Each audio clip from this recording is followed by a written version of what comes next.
আবার আপনাদের সময় নষ্ট করতে চলে এসেছি। প্রচণ্ড বৃষ্টি হচ্ছে দুপুর থেকে অবশেষে। তো বোধহয় এখন শেয়ার মার্কেটের চাইতে আজকের বৃষ্টি হওয়াটা বেশি ইম্পর্ট্যান্ট। তো বা বলতে পারবো যে অবশেষে ব্রেকআউট হলো ওয়েদারে, যে আমরা বৃষ্টিটাকে দেখতে পাচ্ছি। তো যাই হোক, বেশিক্ষণ সময় নষ্ট করব না আপনাদের।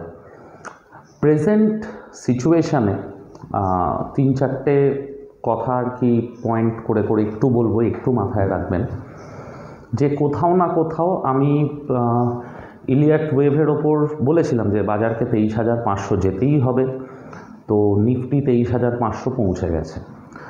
ব্যাঙ্ক নিফটির টার্গেট কোথাও না কোথাও 54,000 আসছে, জানি না সেটাও এর মধ্যে রিচ করে যাবে কি যাবে না টেকনিক্যালি। কারণ প্রচুর ব্যাংকের চার্টে, বিশেষ করে ছোট ব্যাংকগুলো ভালো ফরমেশন দেখাচ্ছে পয়সা দেওয়ার জন্য। এটা যেমন গেল হচ্ছে একটা ফ্যাক্ট, তার বাইরেও কিন্তু একটা ফ্যাক্ট রয়েছে যে বাজারটা এই জায়গাটা থেকে বোধহয় আপনাদেরকে একটু আস্তে আস্তে ছাড়তে হবে। আমি লাস্ট কিছু ভিডিও মানে ননস্টপ সাবধান করার চেষ্টা করছি। হয়তো মানে আমার কথা শুনে হয়তো আপনারা স্টক বেচলেন বা বাজার আরও ওপরে গেল, কিন্তু সত্যি কথা বলতে কি, এখান থেকে বাজার যদি ওঠার জন্য 1000 পয়েন্ট থাকে, পড়ার জন্য 4000 পয়েন্ট রয়েছে। তো এবার আপনি 1000 পয়েন্টের জন্য যাবেন না 4000 পয়েন্ট ফলের জন্য ওয়েট করবেন, আপনার ব্যাপার। বারবার বলছি, একটা হাই মার্কেটে রিটেল কিন্তু সব সময় ফেঁসে যায়।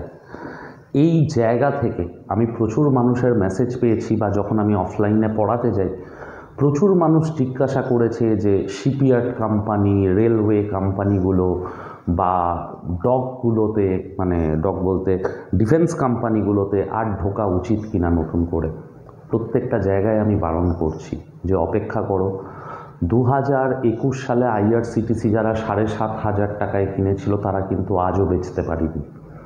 তো কোনো না কোনোভাবে কোনো স্টকে যদি আমরা এই সিচুয়েশানের টপে ফেঁসে যাই, স্টকটা থেকে বেরোনো কিন্তু বস প্রচণ্ড প্রবলেমের জিনিস হবে।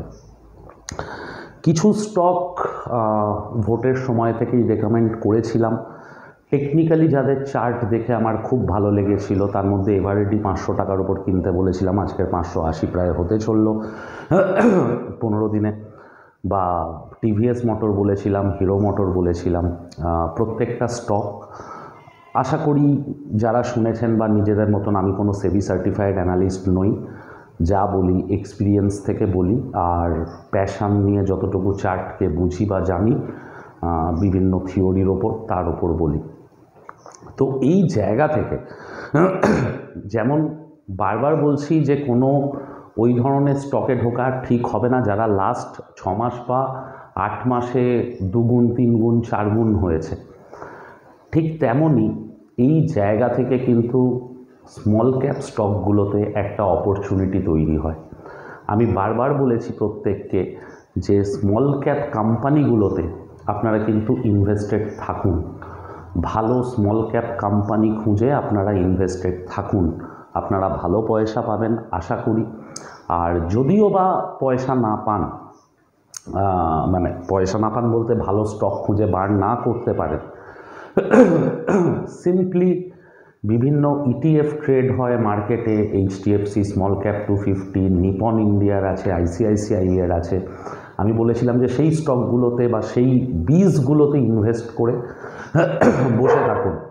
আমি ভবিষ্যতে আবার চেষ্টা করব যে বীজগুলোর ইনভেস্টমেন্টের ওপর একটা ডিটেল ভিডিও বানানোর জন্য। অনেকে বলেছেন, চেষ্টা করবে, একটু সময় দিন প্লিজ। বাট এই মুহূর্তে একটু সেফ খেলাটা আমার কাছে খুব বেটার মনে হচ্ছে। তো সেই জায়গা থেকে আপনাদেরকে ভীষণভাবে সাবধান করছি। 2 নম্বর জিনিস হচ্ছে যে এই সিচুয়েশানে দাঁড়িয়ে কোন সেক্টরগুলোর দিকে নজর রাখবো। ফার্মা, সুগার, এফএমসিজি, এই 3টে সেক্টর কিন্তু ভীষণ ইম্পর্ট্যান্ট। যে কোনো সিচুয়েশানে যখন বাজার পড়ার সময় আসে না, তার একটা বড় ইন্ডিকেটর হচ্ছে যে 2 টাকা 5 টাকা 10 টাকা শেয়ারগুলো আপার সার্কিট মারতে শুরু করে। কোথাও না কোথাও টাকাটা শিফটিং হয়। এতদিন মিড ক্যাপে যে স্টকগুলো দৌড়াচ্ছিল বা নিফটির যে স্টকগুলো দৌড়াচ্ছিল, সেগুলো শিফটিং হয়। অলরেডি কিন্তু আমরা অটো সেক্টরে একটা প্রফিট বুকিং দেখতে পাচ্ছি, হয়তো ওরা আরও একটা নতুন হাই মারবে, বাট পিএসইউ স্টক থেকে একটু সাবধানে থাকুন। যদি খুব ভালো লাগে চেষ্টা করুন 5-10% সুইংয়ে প্রফিট নিয়ে বেরিয়ে যাওয়ার। এই হাইতে দাম কিনে আবার বড় কিছু ভাবা বা বড় কিছু স্বপ্ন দেখা আমার মনে হয় না ঠিক হচ্ছে, বা অ্যাটলিস্ট চার্ট বলছে একটু সাবধান হতে। এর আগে যখনই বাজার পড়েছে আমি কিন্তু কখনো এসে পতন, বাজারে বড় পতন কোনো দিন কোনো ভিডিও বানাইনি, বাট এখন কোথাও না কোথাও মনে হচ্ছে একটু সাবধানে কাজ করাটা বোধহয় বুদ্ধিমানের কাজ। বাজার ওপরে এক্সটেন্ড করতে পারে, বাট আপনার 1 লক্ষ ক্যাপিটাল হলে সেটাকে এবার 50,000-এ নামানোর সময় হয়েছে, আর 50,000 ব্যাংকে তোলার। আজকে আমরা কেমিক্যাল, ফার্টিলাইজার এই স্টকগুলোতে হিউজ র্যালি দেখলাম।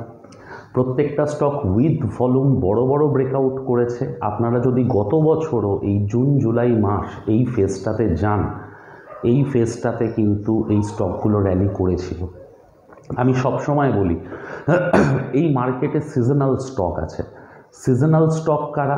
যেমন আমরা কি বলবো, শুদ্ধ ভাষায় বেরোচ্ছে না আর কি, মদের কোম্পানিগুলো বা লিকার কোম্পানিগুলো আমরা দেখতে পাই যে পুজো বা দিওয়ালি ওই টাইম থেকে বাড়তে শুরু করে, যেটা চলে আপ টু মার্চ মাস অবধি। বা যত ট্র্যাভেল কোম্পানি আছে তারাও কিন্তু ওই টাইমটাতে মুভমেন্ট করে। আবার এই ফার্টিলাইজার কোম্পানি বা সিডস, মানে ওই বীজ, কাবেরি সিডস, হ্যানা ত্যানা, এরা আবার কিন্তু খুব ভালো মুভমেন্ট করে হচ্ছে এই বর্ষা ঢোকার আগে আগে।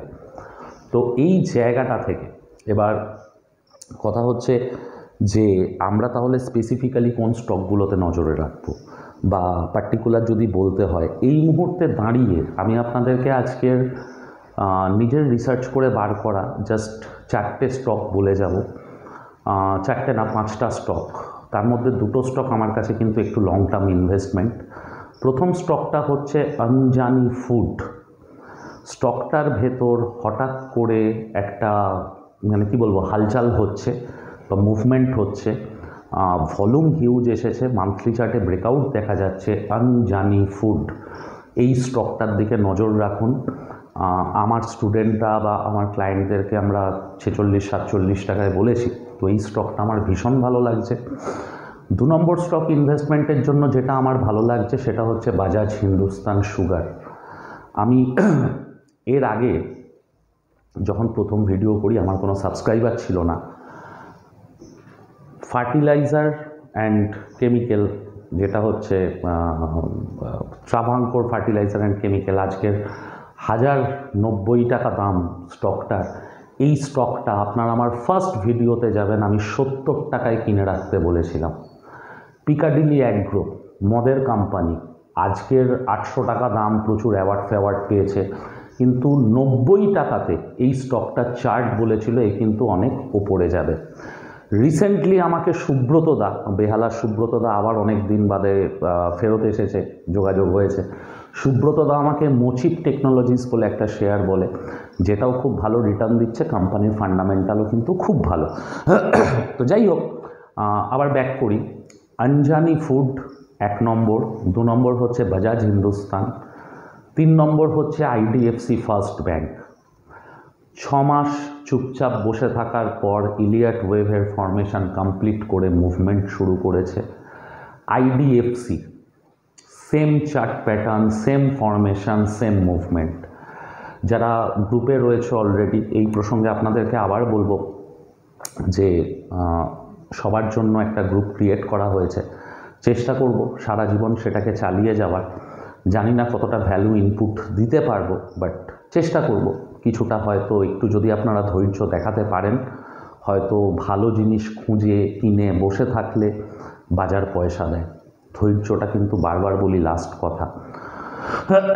এবার একটা কিছু পুরনো কথা তুলি। জনসন কন্ট্রোল আমার 1100-1200 টাকায় কেনানো ছিল শেয়ারটা নিচে চলে গেছিলো। প্রচুর মানুষ আমাকে হোয়াটসঅ্যাপে অনেক কিছু বলেছিলেন, অনেকে ঘোলাঝলে মাছ ধরতেও নেমেছিল।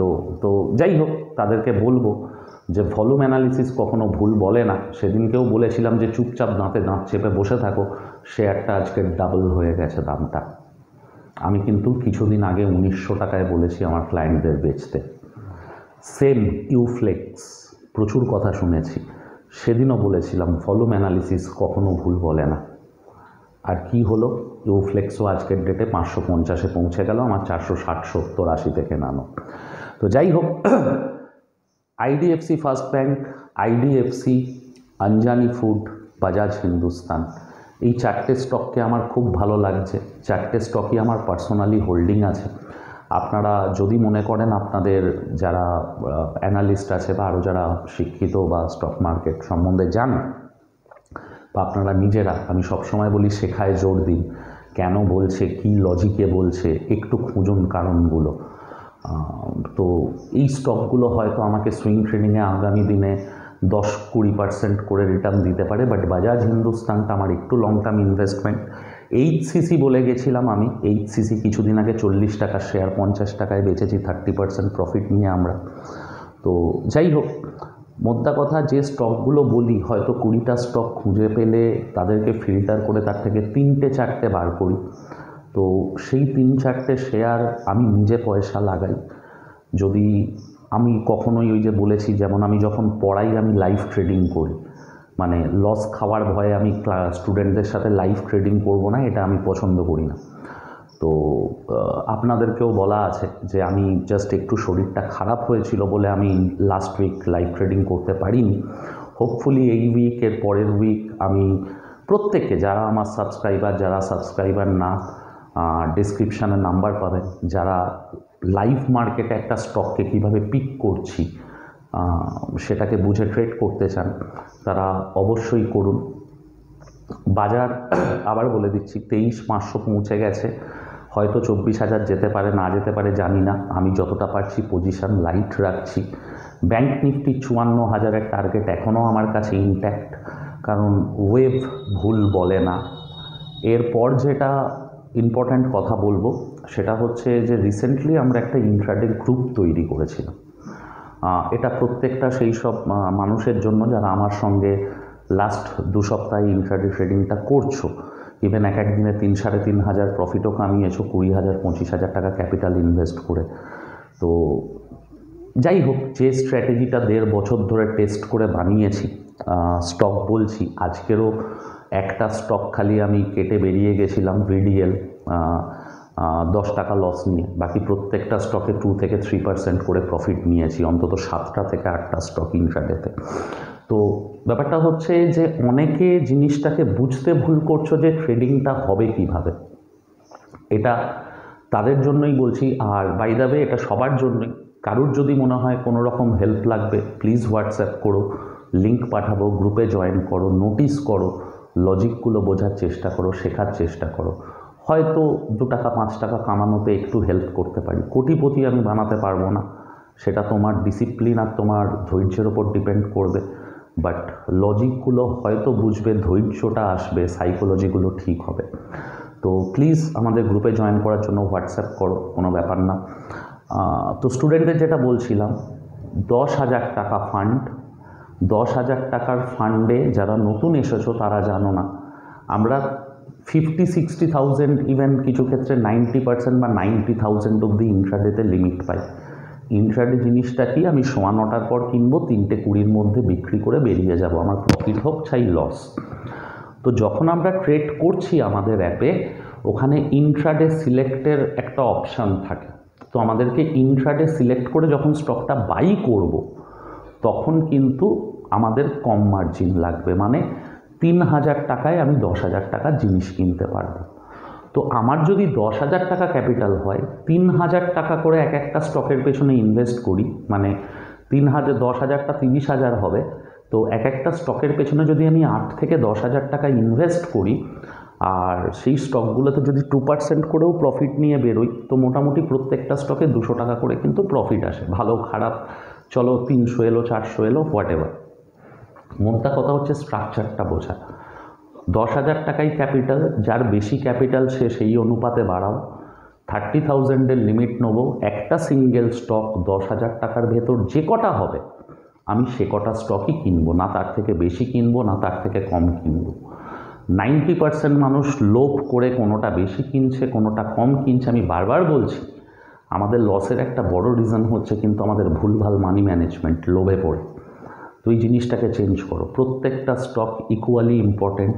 প্রত্যেকটা স্টকে 10,000 টাকা করেই ইনভেস্ট করো। 1,000 টাকার শেয়ার হলে 10টা কিনবো, 500 টাকার শেয়ার হলে 20টা কিনবো, 50 টাকার শেয়ার হলে 200টা কিনবো, কিন্তু 10,000 টাকায় ইনভেস্ট করব। কিছু কিছু ক্ষেত্রে আমি কোয়ান্টিটি গ্রুপে মেনশন করে দিই, যে ধরে নাও প্রথম 3টে ট্রেডে ভালো প্রফিট এসে গেছে, তো 4 নম্বর স্টকটা ভালো লাগছে, বাট বেশি টাকা ইনভেস্টের আর রিস্ক নেব না। তখন বলি 10টা নাও, 5টা নাও, তাতেও যদি 100-200 চলে এলো তো চলে এলো। যেমন আজকের আমরা এতে পেলাম আর কি, সুমিটোমো কেমিক্যালে 487তে নিয়ে 500তে 15 মিনিটের মধ্যে বেঁচে বেরিয়ে গেলাম। তো এই জিনিসগুলো, এই স্ট্রাকচারটাকে ঠিক করো। এরপর যেটা হচ্ছে কথা, প্রচুর স্টুডেন্ট শিখছে বাট মেসেজ করছে ট্রেড নিতে ভয় পাচ্ছি, বা ট্রেডটা নেওয়ার আগে আমাকে মেসেজ করে কনফার্মেশান চাইছে যে স্যার এটা কি নেওয়া ঠিক হবে, বা তনয়দা এটা কি নেওয়া ঠিক হবে। আবার মনে করাচ্ছি, বস ট্রেডিং করতে এসেছো, ট্রেডিং মানে কিন্তু ব্যবসা, আর ব্যবসা মানে লস। পৃথিবীতে এমন কোনো ব্যবসা নেই যাতে লস হবে না। লসের ভয়ে ট্রেড করা বন্ধ করো না। হ্যাঁ, অবভিয়াসলি তার একটা লিমিট থাকবে, যে 2,000 টাকা লস, 1,000 টাকা লস, 5,000 টাকা লস, সেটা তোমার ক্ষমতার উপর। বাট লসের ভয়ে আমি ট্রেডই করব না, মানে রুগী মরে যাওয়ার ভয়ে যদি ডক্টর অপারেশন করা ছেড়ে দেয় তাহলে তো হয়েই গেল। এত শিখে এত খেটে লাভটা কি? তো এটা হচ্ছে একটা ব্যাপার, যে প্লিজ কনফিডেন্স লো হতে দিও না। আগে যা হয়ে গেছে হয়ে গেছে, বারবার পুশ করছি এই জায়গায়। বাজার যা শেখাতে পারে আমারও ক্ষমতা নেই সেটা শেখাই। কাজেই বাজারের থেকে শেখার চেষ্টা করো। আর বাজারের থেকে তুমি তখনই শিখবে যখন তুমি লস করবে। সার্ফ এক্সেলের অ্যাডে বলে না, দাগ আছে হ্যাঁ, কাইন্ড অফ ওরকম। লসও ভালো যদি তুমি শিখতে পারো। চলো, প্রচুর ফালতু কথা বললাম। নেক্সট উইক থেকে আমি এই উইক থেকেই শেখানোর জিনিসগুলোতে আবার ফেরত যাব বলেছিলাম, তো হয়নি, শরীর দিচ্ছে না। তো পরের দিন একটা সম্পূর্ণ নতুন টপিক নিয়ে আমরা আলোচনা করব বা শেখার চেষ্টা করব। এই মুহূর্তে যেটা একটা বলার রয়েছে, যে প্রচুর মানুষ আমাকে আগে মেসেজ করেছিল, তখন আমার ব্যাচ চলছিল বলে আমি তাদেরকে নিতে পারিনি। ব্যান্ডেল, যাদবপুর, বিরাটিতে শনিবার সন্ধেবেলা, যাদবপুরে বুধবার সন্ধেবেলা, কাঁচরাপাড়াতে সকালবেলা রোববার দিন। তো প্রত্যেকটা যেখানে যেখানে আমার অফলাইন ব্যাচ চলে, হাওড়া আর কৃষ্ণনগর, মানে আমি জাস্ট অবাক হয়ে গেছি, এত ছেলেমেয়ে অ্যাডমিশন নিয়েছে, ইভেন দুটো ব্যাচ কম্পিটিশান করছে কে কাকে বিট করবে। তো যাই হোক, আমার এই সামান্য ভিডিও দেখে যে তোমরা আমাকে যোগাযোগ করো বা শিখতে ভর্তি হও, সেটা রিয়েলি আমার কাছে থ্যাঙ্কফুল তার জন্য। তো প্লিজ যারা যারা তখন আমাকে যোগাযোগ করেছিলে, আমি ব্যাচ ফুল হয়ে গেছে বলে না করে দিয়েছিলাম, কারণ আমি অফলাইন ব্যাচে চট করে 15-16 জনের, মানে 15 জনের ওপরে যেতে চাই না, কারণ সবার প্রশ্নের উত্তর দিয়ে পড়াতে অসুবিধা হয়। অনলাইনে চলছে, বাট আমার কিন্তু কোনোটাই পুরোপুরি অনলাইন নয়। তুমি অনলাইনে শিখলেও আজ হোক 10 বছর বাদে হোক তোমাকে অফলাইনে আসতে হবে, আমার সঙ্গে লাইভ ট্রেড করতে হবে, বা লাইভ মার্কেটে এসে ডাউট ক্লিয়ার করতে হবে যে কোন জায়গাগুলো তুমি বুঝতে পারো। তো যাই হোক, এটা গেল। পরের উইকে একটা ইম্পর্ট্যান্ট টপিক নিয়ে আমরা আলোচনা করব, সেটা হচ্ছে যে ভোলাটিলিটিকে ইউজ করে আমরা কিভাবে একটা স্টকে স্টপ লস দিতে পারি। যে স্টপ লসটা আজকের ডেটে কিন্তু সব দেখা যায়, একটা হ্যামার হলো তার লোয়েস্ট নিচে স্টপ লস, একটা সাপোর্ট লাইন তার নিচে স্টপ লস। এটা আমিও দেখে বলে দিতে পারবো, এটা যারা চার্ট দেখতে পারো মিনিমাম তারাও বলে দিতে পারবে যে ওইটার নিচে স্টপ লস লাগানো আছে মানুষের।